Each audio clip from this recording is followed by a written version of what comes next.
আমি এমন একজন মানুষকে ভালোবাসি যে আমার জীবনের সবকিছু হয়েছে।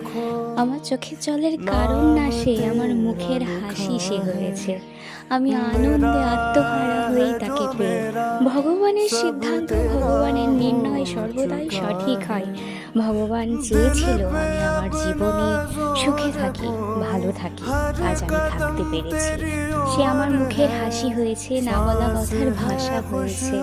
ছোট ছোট বিষয়গুলো সে লক্ষ্য করে আমি কি চেয়েছি তার কাছ থেকে। আসলে কথায় আছে না, ঈশ্বর তোমার জীবনে সেই সকল মানুষগুলোকে দূরে সরিয়ে দেবে যারা তোমার ভবিষ্যতে বাধা সৃষ্টি হয়ে দাঁড়াবে। তুমি সর্বদা ঈশ্বরের নির্ণয়ের উপর বিশ্বাস রেখো, তোমার সাথে সর্বদা ভালো কিছু হবে। তোমার জন্য ঈশ্বর যাকে রেখেছে সেই মানুষটা তোমার জীবনে গর্ব করার মতো একজন মানুষ হবে। कबूल तेरी जिद है सारी सारी।